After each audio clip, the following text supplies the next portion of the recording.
강주는 다 아시는 것처럼 민주인권 평화의 도시라고 부르는데요. 그 밑바탕에 불의를 용납하지 않는 게 의로움의 정신이라고 하는 게 있었던 겁니다. 그래서 강주를 부르는 또 다른 애칭이 의향이잖아요. 근데 이러한 의로움의 정신이 어느 날 갑자기 이제 이루어지는 것은 아니고 강주 땅에 남도 땅에 어떤 역사에서 시작되었는지 관련된 그 인물들은 어떤 것인지 이런 걸 오늘 그 말씀을 드리면서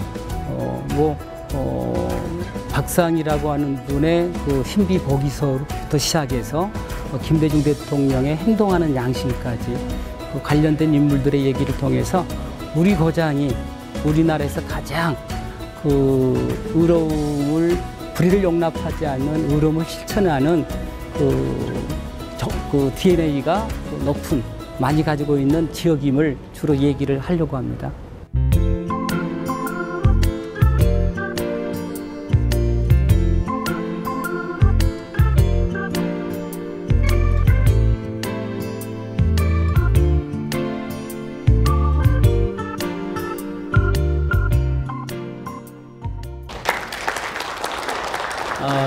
정인년 마지막 금요조찬 때 이 영광스러운 자리에 초대해 주신 여러분께 먼저 감사의 말씀을 드려야 될 것 같습니다.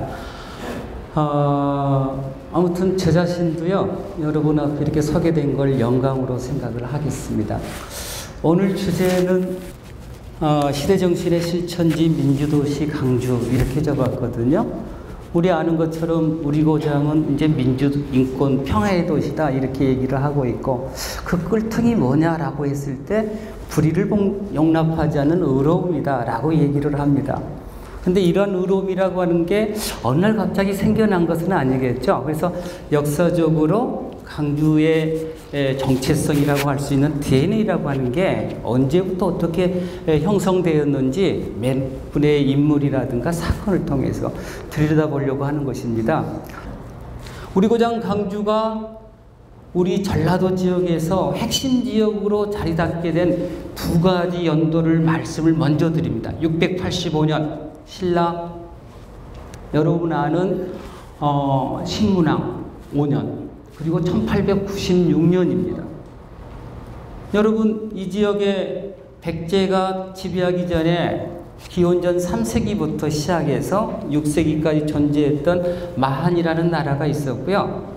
그리고 6세기 중에 어느 시점에 백제에게 복속이 됩니다. 그리고 660년 백제 멸망, 668년 고구려 멸망, 신라가 삼국을 676년에 통일하고 난 뒤에 전국을 5주를 9주로 확대하는데 이때 전라남도 지역이 무진주가 되어서 15개 군현을 통괄하게 되는데 이때 강주가 중심이 취소가 됩니다. 685년. 그러다가 언제 주도권을 나주로 뺏기냐면 여러분 아시잖아요. 고려 때. 고려 완건과 나주 호족이 결합합니다. 그걸 보여주는 게 여러분 완사천, 처녀, 우물가 처녀 얘기 들으셨을 거예요. 왕건이 우물가에 가서 물 한 잔 주시오 하니까 거두님을 띄웠다는 거 아니에요? 아무튼 이건 뭐냐면 왕건의 수군 세력이 나주 지역 호족 세력과 결합해서 우상국을 통일하게 됩니다. 그래서 나주는 고려시대 내내 가장 중요한 지역이 돼요. 천년 목사골의 시작이 그렇게 시작이 됐고요. 현종 때 전국을 최초로 5도로 나눕니다. 이때 전라도, 경상도, 교주도, 서해도, 양강도 5개 도가 생겨나는데 이게 1018년이에요. 내년이 몇 년입니까? 2018년이잖아요. 그래서 내년이 전라도 정도 1000년이 되는 해다 이렇게 얘기하는 겁니다. 근데 언제 다시 강주가 주도권을 되찾아오냐면 1896년. 여러분 94년은 동학농민운동이 일어나고 가보객이 일어났던 가보년이라고 하는 거 아실 거예요. 95년이 을미년입니다. 을미개혁 때 많은 개혁이 이루어지는데 그 중에 하나가 머리 깎는 거잖아요. 단발령. 신체발부 수지 부모라고 했잖아요. 그래서 가장 유생들의 반발이 셌던 데가 나주입니다.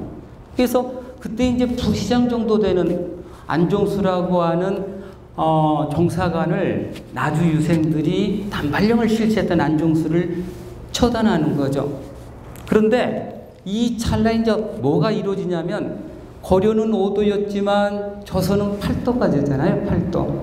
그리고 이 8도가 1895년도에 23부로 행정개편이 이루어집니다. 이때 전라도 지역은 전주부, 남원부, 나주부 그래요. 그래서 나주에 관찰사가 임명됩니다. 그런데 이때 말씀드렸던 것처럼 단발령 시행으로 나주에서 목사가 쫓겨나고 새로 관찰사가 임명되지만 부임도 못하는 초유의 사태가 발생됩니다. 그리고 96년 다시 23부는 13도로 행정개편이 되는 거예요. 그러니까 다시 말씀을 드리면 8도가 13도로 바뀌게 됩니다. 전라도가 전라남북도로 바뀌게 됩니다. 전라북도 수도는 당연히 어디요? 천주가 되고요. 전라남도의 수도는 당연히 어디가 돼야 되는데 나주가 돼야 되는데 나주에 지금 뭐 종사관이 죽임을 당하고 관찰사가 부임도 못하는 상황이 처해지니까 강주가 낙점이 되는 거예요. 이때 나주 인구 아마 10만이 넘었을 거고요. 그때 강주는 10,000명이 채 안 되던 시절이었습니다. 이 1896년 사건이 있었기 때문에 오늘 강주는 150만이 됐고요. 나주는 여전히 10만 명이 머물러 있는 겁니다. 그래서 요 간략하게 강주가 우리 지역의 중심지가 될 수 있었던 사건은 685년 전국을 구주로 나눌 때 중심 취소였다. 그리고 1896년 23부를 13도로 바꿀 때 강주가 낙점이 되었다. 그래서 오늘 강주가 있다 하는 말씀을 드리면서 오늘 주제를 시작하려고 합니다. 시대정신이라고 하는 건 그 시대가 지향해야 될 보편적 가치를 얘기합니다. 다 아시는 것처럼 해방 직후에는 통일정부 수립, 독재타도, 친일파 척결 이런 게 시대정신이었을 것 같고요. 그리고 일제치하에서는 친일이 아닌 항일이었겠죠. 그 길은 늘 고통스럽고 힘든 길이었지만 오늘 대한민국을 지켜준 의로운 길이었기 때문에 우리가 역사적으로 높이 평가하는 겁니다. 강주가 시대정신에 앞장섰던 모습을 상징적으로 보여주는 것은 이거죠. 여러분 아실 겁니다. 일고에 있는 강주학생 항일운동 기념탑입니다. 그러니까 일제치하 우리 지역이 최고의 항일운동 지역이었다라고 하는 것을 상징적으로 보여주고 있고요. 아시는 것처럼 5.18 추모탑입니다. 대한민국 민주주의 역사를 바로잡았던 고장이 바로 우리 고장이다 하는 것을 알려주는 거죠. 본격적으로 얘기를 좀 진행해 보겠습니다. 우리 고장이 언제부터 의로움의 고장이 됐느냐? 그건 역사학자들마다 다를 수가 있고 시점을 논할 수는 없지만 저는 박상 선생부터라고 시작을 합니다. 아시는 분은 아실는지 모르겠는데 호가 둘째고요. 그 조카가 여러분 아는 영의정을 지냈던 박순이라고 하는 분이신데요. 여러분 연산군 아실 거예요. 폭군이었다고 하는 것도 아시지만 여자를 엄청 밝혔던 군주이기도 했습니다. 그래서 전국 방방곡에 뭘 파견하냐면 채홍사라고 하는 관리를 파견합니다. 감이 오셨는지 모르겠는데 모집하다 할 때 채고요. 홍은 홍등가의 홍이니까 여자입니다. 그러니까 예쁜 여자를 골라서 바치는 관리. 채홍사가 나주에 와서 우불이라고 하는 촌출의 딸을 청구했는데 이분이 이 여인이 연산군의 마음을 사로잡아서 후궁이 됩니다. 그러니까 우불이가 자기 딸의 권세를 믿고 나주에서 무소불이 나쁜 짓은 다 하는 거예요. 남의 여자 겁탈하기, 남의 땅 빼앗기. 그러나 누구도 전라도 관찰사도 나주 목사도 후환이 두려워서 제어하지를 못합니다. 이때 30대 초반에 전라도사로 임명된, 도사는 지방 관리들의 비리를 관찰하는 지방 검찰관 정도 되는 건데 전주에 부임해서 우불이의 얘기를 듣습니다. 그러니까 포주를 데리고 나주로 내려오죠. 난리가 났습니다. 특히 이방. 왜? 우불이의 포악한 성격과 불의를 용납하지 않는 박상이 곧 한판 붙게 생겼잖아요. 자기 역할 다 해야 되니까 박상한테 가서 귓속말로 이렇게 얘기했다네요. 언제 우부리님께 인사하시겠습니까? 박상이 호통칩니다. 우부리놈을 당장 잡아오너라. 그래서 여러분 여기 이제 이 건물 뭐 아시겠지만 금성관입니다.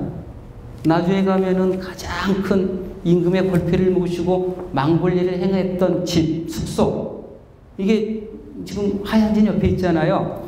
이 금성관에 매달아 놓고 우부리를 매질해서 죽이게 됩니다. 이게 그 유명한 우부리 격살 사건이다. 잘못하면 죽을 수도 있잖아요. 왕의 후궁의 아버지인데.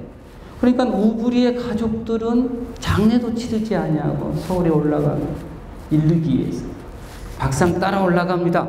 연산군에게 우부리의 죄가를 구하고 그리고 또 죄를 두면 달게 받겠다고 목숨을 걸고 불의를 용납하지 않고 실천했던 박상의 태도는 당시 대단한 사건이었다. 근데 두 번째 사건이 더 재미가 있습니다. 여러분 연산군이 쫓겨나고 중종이 왕이 됩니다. 근데 중종은 원래 왕의 순번에 있었던 사람일까요? 아닐까요? 아닙니다. 연산군의 그 배다른 동생이에요. 진성대군. 연산군이 폭군이 아니었다고 한다면 연산군의 아들이 임금이 됐을 거잖아요. 어느 날 갑자기 반정공신들에 의해서 왕이 됩니다. 그런데 조선왕조 역사상 가장 불행한 여인이 이때 생겨나요. 중종의 첫째 부인 신씨. 자기 남편이 왕이 됐기 때문에 왕위에서 쫓겨나야 됩니다. 사연은 이렇습니다. 신씨의 아버지가 신수군인데 당시 좌이죠. 실세죠. 연산군의 처남이면서 중종의 장인이었으니까 대단한 분입니다. 그런데 반정공신들이 그 신수군에게 반정에 참여를 권유했지만 거절하자 척살 죽였는데 그 딸이 뭐가 되면 중종이 됐잖아요. 후환이 무서울 수 있겠죠. 그래서 반정공신들이 죄 없는 힘없는 중종을 갈굽니다. 점이 쫓아내라고. 일주일 만에 쫓겨난 여인이 신씨예요. 아마 사극 좋아하시는 분 보셨는지 모르겠는데 몇 달 전에 7일의 왕비였나요? 그 주인공이 바로 신씨였던 거예요. 그리고 두 번째 윤씨가 중종이 됩니다. 그 윤씨가 10년 만에 아들을 낳아요. 이게 인종이에요. 그리고 3일 만에 죽습니다.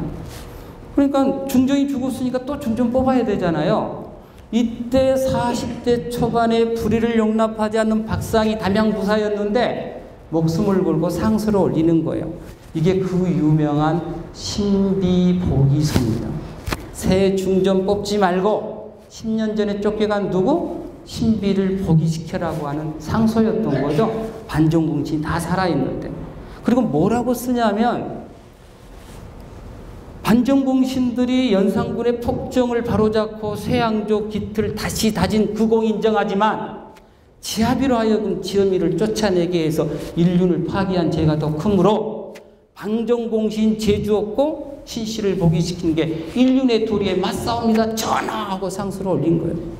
난리가 났겠죠. 죽을 수도 있었겠죠. 근데 결론만 말씀을 드리면 조광조 등의 도움으로 뭐 유배가는 것으로 끝장이 납니다만은 아무튼 박상의 불의를 용납하지 않았던 시대정신의 실천이라고 하는 게 우리의 DNA에 혈통으로 남아있을 수 있다 하는 말씀을 먼저 드리는 겁니다. 두 번째 이분 소개하려고 그래요. 여러분 문재인 대통령이 그 5.18 기념식에 와서 어떤 말에 저는 감동을 먹었냐면요. 헌법 전문에 강주 정신을 넣겠다. 이게 무슨 뜻이냐면요. 1897년에 조선이란 나라가 없어지고 대한제국이 됩니다. 그리고 1910년에 망하죠. 대한제국은 황제의 나라입니다. 대한은 황제의 나라예요. 주권이 황제에게 있는 거예요. 그런데 3.1운동으로 9년 뒤에 대한민국이 세워지는 겁니다. 백성의 나라가 세워집니다. 백성이 주인이 되는 그 나라를 지켜내는 운동이 쉽게 말하면 민주화 운동입니다. 4.19 혁명이 그렇고 5.18 민주화 운동이 그렇고 6.25항쟁 촛불 집회가 그렇다고 생각을 합니다. 우리 헌법 전문에 3.1운동의 정신 나오고 4.19까지 나오는데 5.18을 넣겠다는 거잖아요. 아무튼 놔두고요. 뭐 질문 하나 던지겠습니다. 3.1운동 하면 누가 생각납니까? 유관순 언니예요, 할머니예요? 예? 우리가 아는 유관순은 자연인 유관순이 아니죠. 백몇 살 유관순이 아닌 거예요. 19살 태극기 들고 만세를 불렀던 그 유관순인 겁니다. 그런 분들을 우리는, 그분은 500년 지나고 1000년이 지나도 19살 유관순으로 살아가는 겁니다. 그런 분을 우리는 역사적 인물 이렇게 얘기하는 건데요. 제가 제2의 유관순이라고 명명한 강주 출신의 여인이 있습니다. 이분이 윤형숙입니다. 여기 뭐 수피하려고 나오신 분 계신지 모르겠는데 3.1운동이 강주에서도 일어납니다. 3월 10일. 여러분 강주천 태평극장 아시잖아요. 태평장 앞에 사직공원인데 그 사이 강주천에 작은 장이 있었습니다. 5일 10일. 현대극장 건너편에 강주공원 사이에 강주천에서는 큰 장이 섭니다. 3일 8일. 그런데 만세운동은 큰 장에서 해야 됩니까? 작은 장에서 해야 됩니까? 큰 장. 그래서 8일을 디데이로 잡았는데 준비가 안 된 거예요. 그래서 10일 날 일어납니다. 이걸 우리는 30만세운동 이렇게 얘기합니다. 당시 강주에 어떤 학교가 있었을까요? 초등학교 하나 있었습니다. 1896년에 만들어진 전라남도 관찰부 공립소학교. 그때 이름은 강주공립보통학교. 그게 소속 초등학교의 전일빌딩 자리에 있었습니다. 1908년에 숭일수피학교가 만들어집니다. 1910년에 농업학교가 있었습니다. 이 학교가 전부예요. 그러니까 누가 참석합니까? 특히 기독교가 중심이 됐던 3.1운동은 숭일수피 학생들이 앞장서게 됩니다. 수피아 여학생 윤형숙이 앞장서서 만세를 부르고 시가 행진할 때 태극기 들고 제일 선두에 섰는데 출동한 외놈 혼병이 내친 칼에 왼팔이 잘리게 됩니다. 이게 공적서에 지금 나와 있습니다. 그래서 그 후에 이름이 뭐가 되냐면 피혈자 계집여자 윤혈력라고 되어 있습니다. 윤형숙인데. 그래서 당시에 80여 명이 재판에 넘겨졌는데 수피아 학생들이 23명이나 돼요. 그리고 그 기념비에 보면 23명의 이름 가운데 한가운데 윤형숙이 있다. 그래서 제2의 유관순 윤형숙도 제가 소개를 합니다. 임진왜란 하면은 회자되는 얘기가 있습니다. 양모남 시무국가. 정확한 의미를 우리가 알아야 합니다. 임진왜란 때 가장 큰, 임진왜란은 왜가 쳐들어왔지만 우리가 물리친 만차가 됐던 전투였지만 승리한 전투 이렇게 기록합니다. 우리가 이길 수 있었던 이유가 뭐냐? 저는 50% 이상이 전라도 사람들의 덕이었다. 전라도가 없었다고 한다면 아마 이기지 못했을지도 모릅니다. 가장 회자되는 얘기가 이겁니다. 양모남 시무국가. 이순신 장군이 이 글이 어디서 나오냐면요, 여기에 나옵니다. 현덕승이라고 하는 사람한테 쓴 편지인데, 현덕승은 제가 들다 보니까 외가 쪽 사람하고 관련이 있는 것 같아요. 연주현 씨. 제가 먼저 이 말씀을 먼저 드려야 되겠다. 강주 전남에 양모남 시무국가비가 몇 군데 있는데요. 한 2주 전인가 한 달 전인가 영암 구림마을에 세워집니다. 연주현 씨 종갓댁 앞에. 이 편지가 어디에 있었냐면 연주현 씨 종갓댁에 있었습니다. 여러분 현씨자면 현정은 씨 아시잖아요. 그 할아버지 현준호 씨. 그 고향이 영암입니다. 그 종갓집에 있었습니다. 이걸 이순신 장군의 후손이 영암군수로 내려와서 자기 할아버지 편지를 가져갑니다. 그리고 서첩으로 꾸밉니다. 국보가 됩니다. 그리고 사연을 기록해 놨습니다. 영암 구림마을 어디에서 가져온 거다. 그래서 이 비가 새겨진 거다 하는 것도 말씀을 드립니다. 정확한 뜻은 그겁니다. 철상 호남 국가지 보자. 가만히 살펴보니 호남 국가의 울타리입니다. 양모남 시무국가. 만약 호남이 없으면 국가가 없을 것입니다. 이에 자길 진진우 한산도, 어제 한산도에 진을 옮겨서 해로지게, 차해로지게 바닷길을 차단하는 계책으로 삼으려고 합니다. 근데 우리는 뭘로 정확 해석을 하냐면 임진왜란 국난을 극복한 가장 큰 전라도 사람들 덕이었다. 이건 2차적인 해석이어야 맞습니다. 1차적인 해석은 전라도가 국가를 지키는 가장 중요한 보장 치어인이 지켜져야 합니다. 이 뜻입니다. 오리지널 뜻은. 그리고 요 말을 임진왜란이 끝나고 했다고 한다면 후자가 맞습니다. 가장 큰 공은 전라도 사람들의 공이다. 그런데 바로 임진왜란이 일어난 1년 뒤에 쓴 말입니다. 지켜져야 한다. 그래서 지키기 위해서 전라도 자수영의 본진을 여수에서 한산도로 옮깁니다. 이런 뜻이거든요. 그러나 저는 결론적으로 다시 정리하면 이 말은 임진왜란 국난을 극복한 최대의 공은 전라도 사람들의 몫이다 라고 해석해도 무리는 없다 라는 말씀을 드립니다. 이유는 이렇습니다.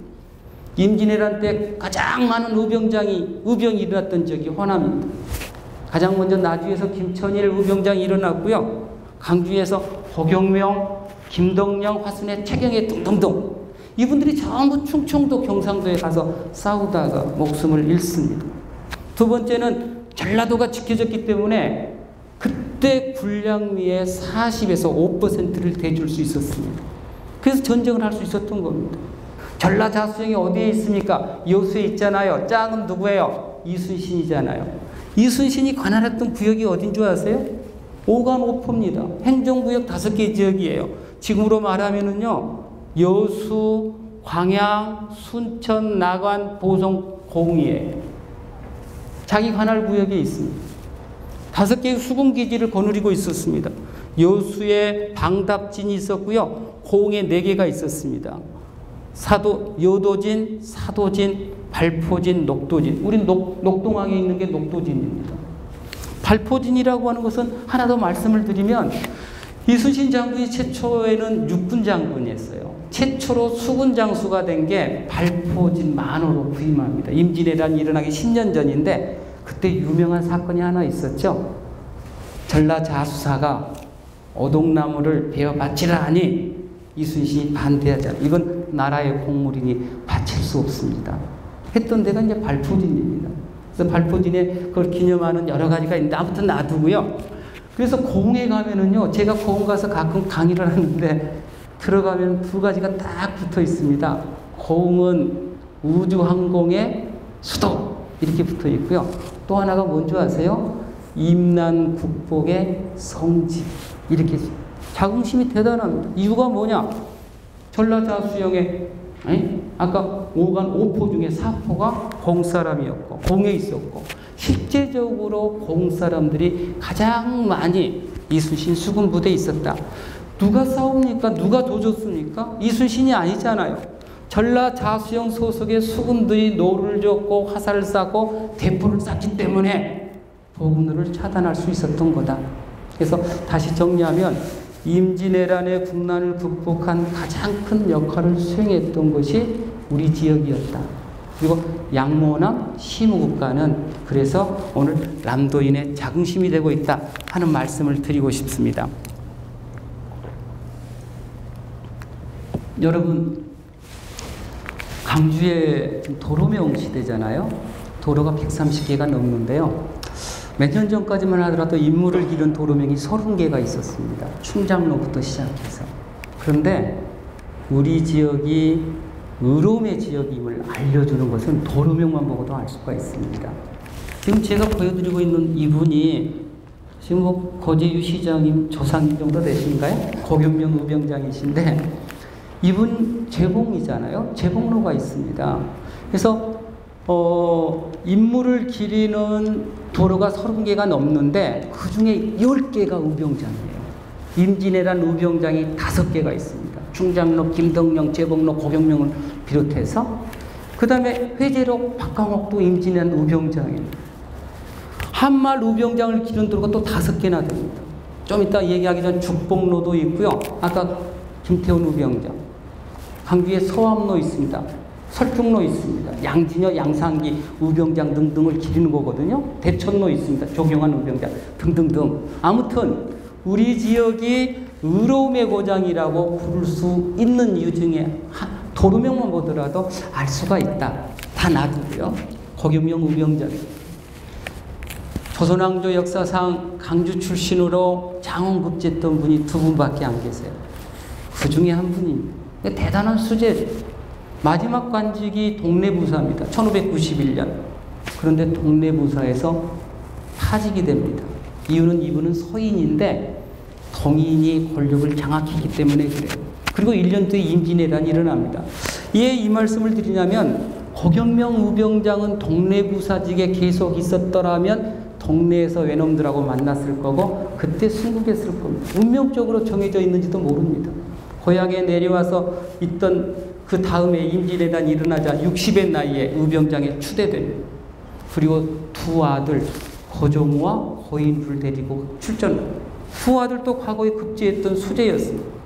근데 아버지와 둘째 아들 고인우는 충청도 금산 전투에서 전사하고 큰아들은 아버지의 자녀 병력을 데리고 복수장군이라 칭하고 다음에 제2차 진성 전투에서 또 순절합니다.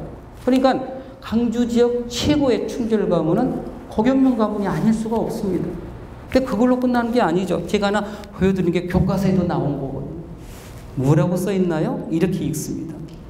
불원복 머지않아 강복이 온다. 그러니까 둘째 아들이었던 고인우 후손들이 창평에 살거든요. 창평고시가 되는 겁니다. 1907년 한말 그 후손 고강순이라고 하는 분이 또 우병장이 됩니다.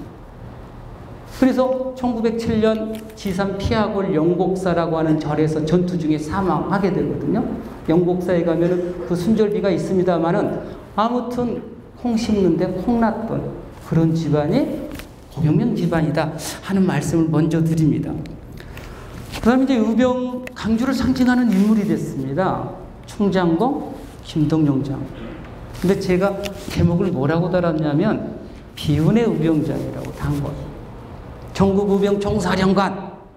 그런데 어떤 줄 아세요? 1596년 선조한테 용모죄를 체포되어서 9번의 옥사 끝에 29살의 나이로 순절합니다. 그래서 억울하게 죽은 사람이에요. 사연은 이렇습니다. 그때 당시에 이제 요 말씀을 먼저 좀 드려야 되겠네요. 여러분, 이순신 장군을 선조가 좋아했나요? 미워했나요? 미워했던 이유는 언젠가 저놈이 내 자리를 차지할는지 몰라. 이런 것 때문에 그런 거죠. 선조는 이미 알아버렸습니다. 한양을 떠나는데요. 서울 사람들이 오가에 돌 던졌고요. 경복궁을 불태우고 민심이 떠난 겁니다. 그런데 이순신 장군은 수하에 경력이 있죠. 연전연승하죠. 민족의 영웅이 되죠. 만약 다른 맘만 품으면 바로 오자를 빼앗을 수도 있는 위험인물인 겁니다. 늘 경계했던 것. 그래서 김동영도 마찬가지입니다. 의병장들도. 그때 충청도에서 이몽학이라고 하는 사람이 반란을 일으킵니다. 의병장. 근데 이몽학이 뭐라고 선전하게 되냐면 내가 난을 일으키면 의병총사령관 김동영이 합류하기로 했다. 그래야 뭐라고 하겠어. 사기들이 와 오를 거 아니에요. 사실은 관계가 없는데. 난이 진압이 됐지만 연루됐다고 하는 의혹 때문에 체포가 됐고 선조도 압니다. 죄가 없다는 걸. 그런데 연루됐다고 하는 의혹만으로도 용서할 수 없다. 뻔보기로 죽이는 거예요. 그 200년이 지난 정조 때 가서야 충장이라는 시호가 내려집니다. 그리고요, 아까 고경명 우병장은 1601년에 사당이 만들어지잖아요. 김동영 장군 언제 만들어진 줄 아세요? 1975년. 그 충장사 그때 만들어집니다. 그 이전에 김동영 장군은 어디서 제사법을 얻어 드셨냐면 우열사라고 벽진소원이라고 나중에 이름이 바뀝니다만 벽진소원에서 우열사로 바뀌는데 회제 박강옥 선생을 모시는 사당 옆에 위패를 모셔놓고 밥을 얻어 드시다가 이거 75년에 만들어지는 거예요. 그런데 아까 보여드렸던 것처럼 75년도에 이치에 있는 묘를 파서 그 시신을 옮기려고 했는데 열어보니까 이순신 장군이 이렇게 누워 썩지 않고 이건 진짜입니다. 그런데 여니까 시신은 썩고 입었던 옷과 간은 지금 남아있는 것. 아마도 뭐 온통해서 너무나 억울해서 이승을 떠나지 않고 헤매고 있지는 않았을까 그런 생각을 해봅니다. 강주 사직공원에 가면은 뭐 11개 시비가 있는데요. 그 중에 김덕령 장군의 심정을 읊은 시비가 하나 서 있습니다. 춘산에 불이 나니 못다 핀 꽃 다 타버린다. 저 산 저 불은 흙물이나 있거니와 내 안에 있는 불이 나니 흙물 없어 한다. 이게 김덕령 장군이 읊었던 마지막 시입니다. 김덕령 장군은 비운의 의병장이었지만 지금 다시 강주 시민들에 의해서 부활되어서 강주의 영웅이 되어 있다 하는 말씀을 드리고요. 오늘 제가 제일 드리고 싶은 분이 이분이에요. 제가요 여러 군데 가서 강의하면 이거 여쭤봐요. 충장로 주인공이 누군지 아세요? 누구라고요? 충장로 김동로. 그런데 금남로의 주인공이 누구죠? 아는 분은 별로 못 봤습니다. 근데 지금 우리 강주의 금남로가 그냥 금남로가 아니잖아요. 민주인권로죠? 그냥 민주인권로가 아니죠. 제가 교과서에 썼습니다. 대한민국 민주주의가 꽃핀 장소라고요. 어떤 사람은 민주주의의 성지라고 얘기합니다. 그런데 그 금남로의 주인공이 누군 줄을 모르고 있는 거예요. 대부분. 이분이 정충신이에요. 하동정 씨. 정기장군의 부대선으로 알려주고 있는데요. 이분에 관한 얘기가 이렇게 있습니다. 개서야담이라고 하는 책에 보면 아버지가 양반인데 향창의 자수였는데 점심을 드시고 꿈을 꿔요. 무등산이 갈라지더니 청룡이 가슴에 안기는 거예요. 엄청난 테러이잖아요. 한 번 더 꿉니다. 백호가 또 안기는 거예요. 아 이게 뭘까 하고 고민에 이렇게 마당을 고민하고 있는데 그때 하필 정부인이 출타 중입니다. 그래서 그 집에 비하고 섬신강에서 태어난 일천즉천. 조선전기의 아버지 어머니 둘 중에 한 사람이 천출이면 자식은 천출일 수밖에 없거든요. 그래서 평생 천출로 살아갑니다. 그런데 기회가 오는 거잖아요. 1592년 4월 13일 그날이 임진왜란이 일어납니다. 광주목간화에서 심부름하고 허드렛일하던 정충신 그때 목사가 행주대첩의 영웅 여러분 아시죠? 권율장군. 선조는 이미 의주까지 피난가 있습니다. 권율장군이 우리 지역의 군대를 모아서 북상 선조를 구하기 위해서 북상 도중에 장계 지금 편지를 씁니다. 누가 이 편지를 의주까지 갖다 주겠는가? 이방도 후방도 눈을 마주치지 않습니다. 왜냐하면요 강주에서 의주까지 800km 자가용도 없던 시절 충청도 일대는 외놈들이 장악하고 있어서 잘못하면 죽을 수도 있잖아요. 누구도 가려고 자원하지 않을 때 정충신이 마당 쓰다가 목사님 제가 가겠습니다. 이 제가 가겠습니다가 정충신의 운명을 갈라놓은 만약 정충신이 그때 목사님 제가 가겠습니다 이 얘기 안 했더라면 정충신은 평생 천출로 살았을지도 모릅니다. 근데 2라운드가 더 극적입니다. 일단 요거부터 보세요. 많은 정치들이 정말 천출이었냐고 저에게 물어봅니다. 왕조실록에 보면은요 절기는 죽을 때 쓰는 기록인데 1등 공신이고 부원수까지 올랐지만 아전으로 나옵니다. 이건 중인이란 중간계층이란 뜻이에요. 그런데 초기에 기록에 보면 천출로 나오고요. 좀 지나면 심부름 정도 하는 공생으로 등장하는 거 보면 아마도 천출이 맞아 보인다. 저는 그렇게 생각을 하고요.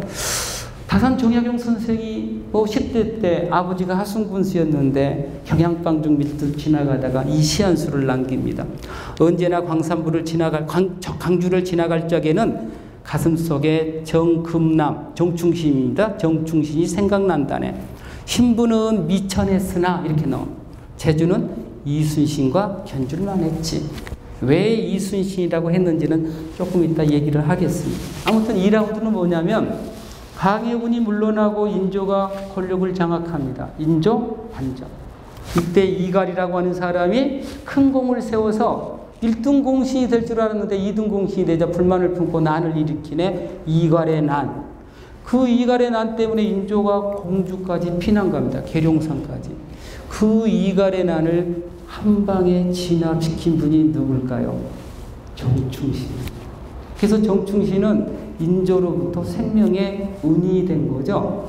그래서 세 사람한테 주는 1등 공신 한 자리가 정충신한테 왔고, 그리고 정충신에게 여러분 금남이라고 하는 군호까지 내리게 되는 겁니다. 이거 아셔야 돼요.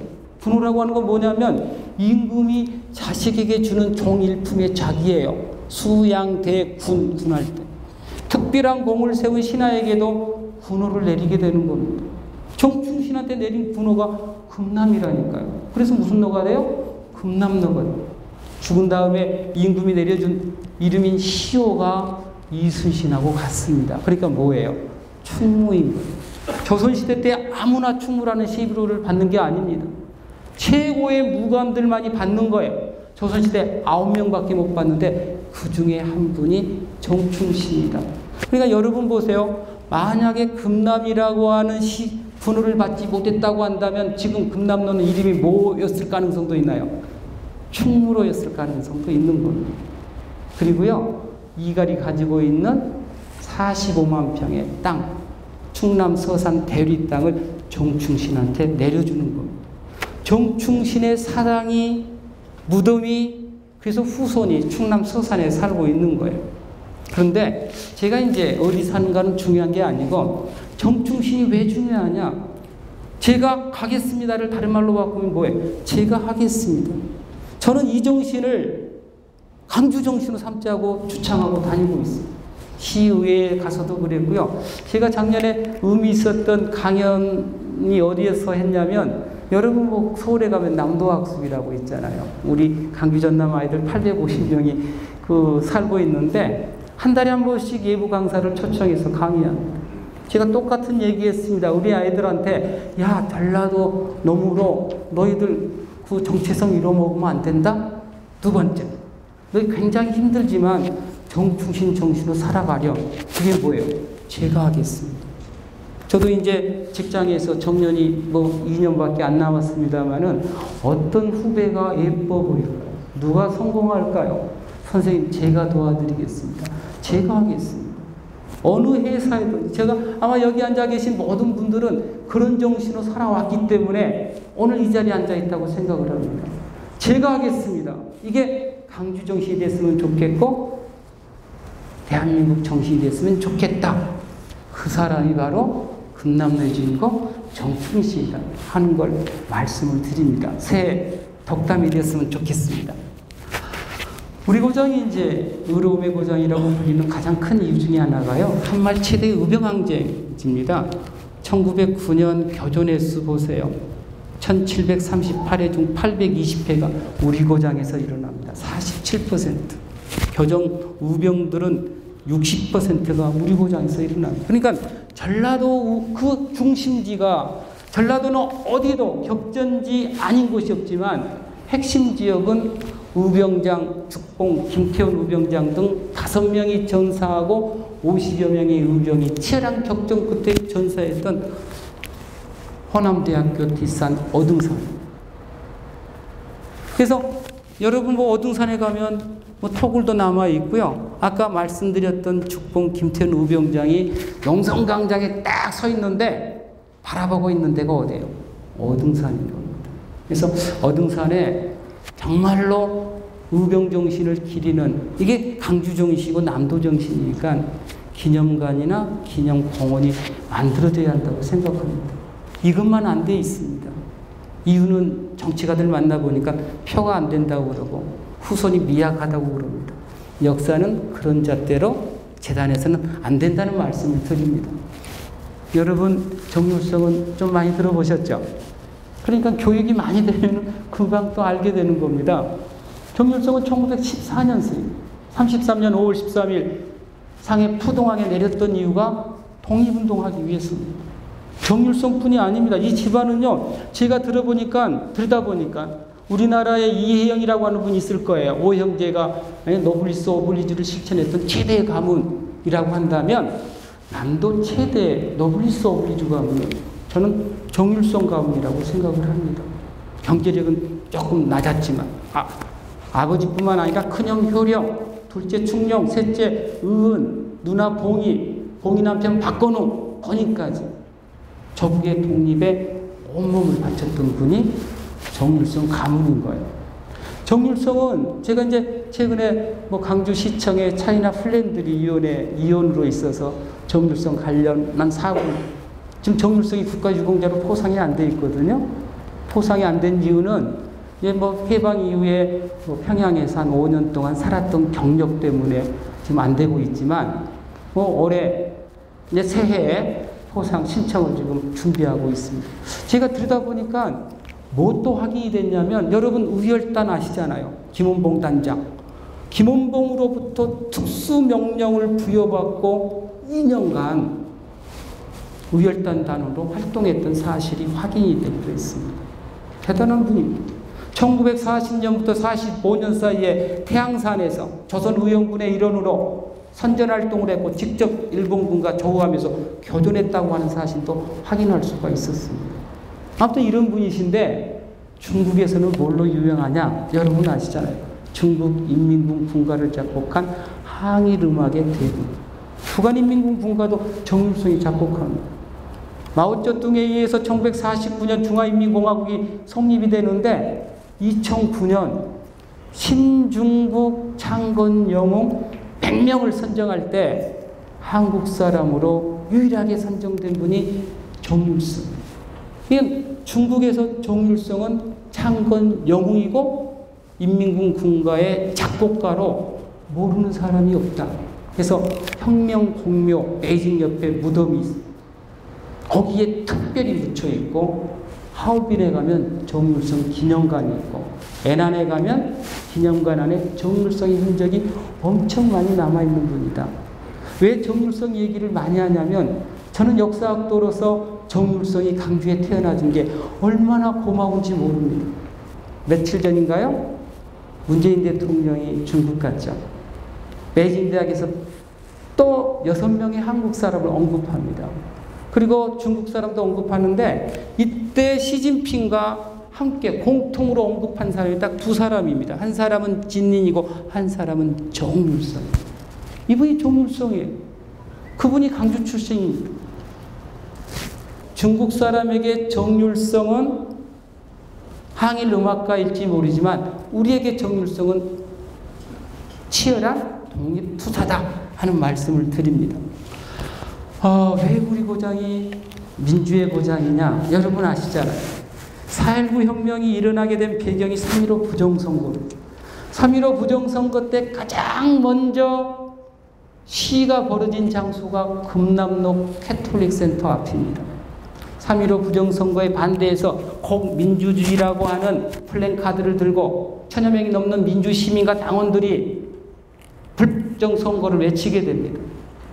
이때가 12시 45분, 어떤 신문은 12시 50분이라고 기록하고 있습니다. 그리고 그날 3시, 7시에 마산에서 시가 일어났고 7시에 발포가 이루어지면서 강주시는 묻히게 됐지만, 4.19 혁명의 출발을 알렸던 첫 피는 금남로의 시에서 흘렸던 조계연이라고 하는 민주당원이 맞았다 흘렸던 피가 첫 피였던 겁니다.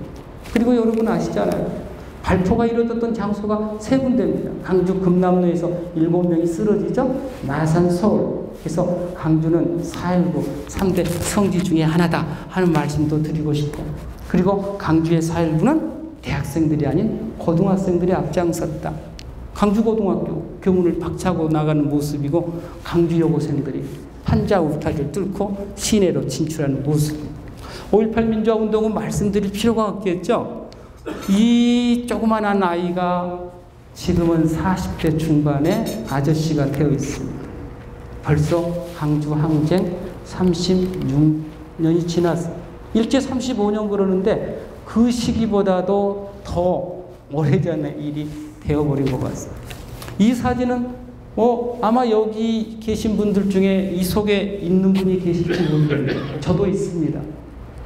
1980년 5월 14일부터 16일 사이인가요?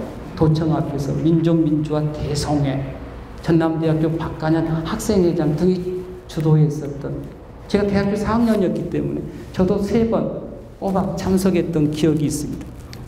제가 이 정도 있었는데 보이지가 않죠?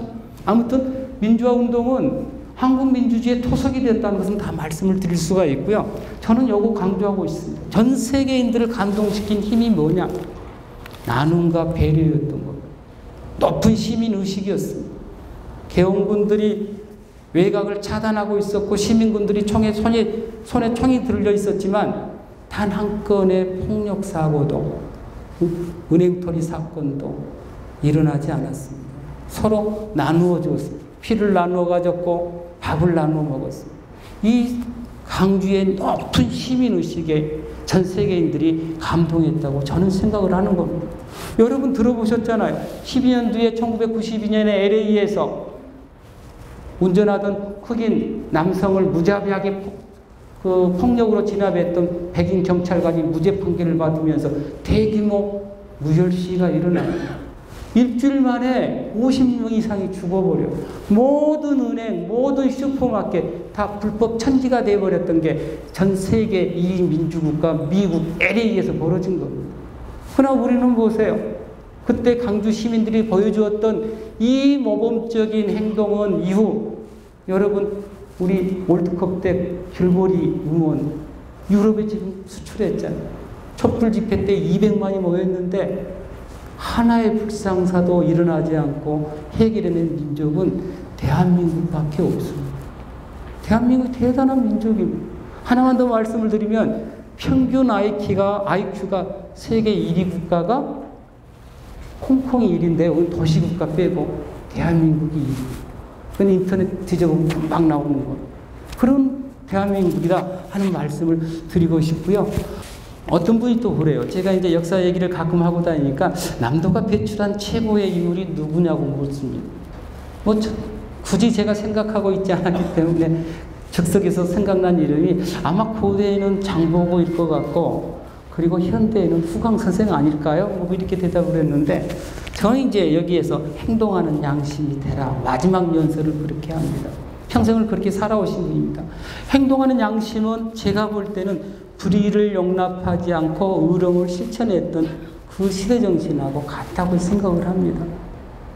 그래서 이런 DNA 유전인자가 우리 고장 사람들에게 농축되어 있었던 것이고 그것을 가장 상징적으로 실천한 현대인이 저는 김대중 선생이다 이렇게 생각을 합니다. 여러분 이제 벌써 마지막 장에 왔는데요. 우리 강주 정신은 의로움, 불의를 용납하지 않는 정신입니다. 우리한테 그런 DNA가 더 많다는 걸 우리는 평소에 알지를 못합니다. 왜? 같은 사람들끼리 살아가니까. 제가 10여 년 전에 충청도를 갔는데 어떤 선생님이 저한테 그랬어요. 선생님, 저는 전라도 선생님들 존경해요. 왜요? 그랬더니 제 친구 하나가 전라도로 발령을 받아갔는데 과오, TO가 그러니까 뭐예요? 선생님 하나 자리가 줄어드니까 교장 선생님이 충청도에서 왔다는 이유 하나로 그 선생님이 다른 학교로 전출시키려고 했다는 거예요. 그런데 충청도 같으면 누구도 나선 사람이 없답니다. 안 됐어 하고 만다는 거예요. 그런데 강주 전남 선생님들은 10여 명이 교장실에 쫓아가서 교장 선생님 이건 안 됩니다. 이건 올 방법이 아닙니다. 해서 철회시켰다는 거예요. 우리는 일상으로 하는 행동인데 충청도 사람들은 매우 엄청난 거. 이게 우리의 정체성이고 DNA입니다. 우리가 알지 못하는 이런 걸 가지고 있다고 생각합니다. 불의를 보면 의로움, 불의를 용납하지 않은 의로움의 행동은 앞으로 저는 추모탑에 나와 있는 이 모습처럼 부활되어야 한다고 생각합니다. 이 원형의 탑이 갖는 의미는 뭐냐면 부활입니다. 1차적인 의미는 5.18 때 돌아가신 분들이 좋은 세상으로 가라는 의미를 가지고 있고요. 2차적으로 확대하면 그때 그 사람들이 추구하려고 했던 새로운 세상이 되기를 열망하는 것입니다. 그 세상은 우리가 지켜내야 되고 만들어가야 될 새로운 시대정신이라고 생각하는데 그것은 다 아는 것처럼 민주고 인권이고 평화고 나눔이고 배려고 대한민국에 한정시켜서 얘기한다면 통일이라고 생각을 합니다. 이 정신이 가장 농후하게 잉태되어 있는 강주는 따라서 자긍심 있는 도시여야 되고 우리는 정치적으로 핍박받고 경제적으로 힘든 지역에서 쫄아서는 안 된다고 생각합니다. 이거 적절한 표현은 아닌데 쫄아서는 안 된다고 생각합니다. 우리 이 땅에서 만들어진 이 정신은 앞으로 대한민국 아니 전 세계인이 지켜야 나가야 될 보다 가치 있는 정신으로 확산되기를 바라고 그리고 그런 자긍심으로 사는 게 중요하다 하는 말씀을 드리면서 제 강의를 마치겠습니다. 감사합니다. 네, 감사합니다.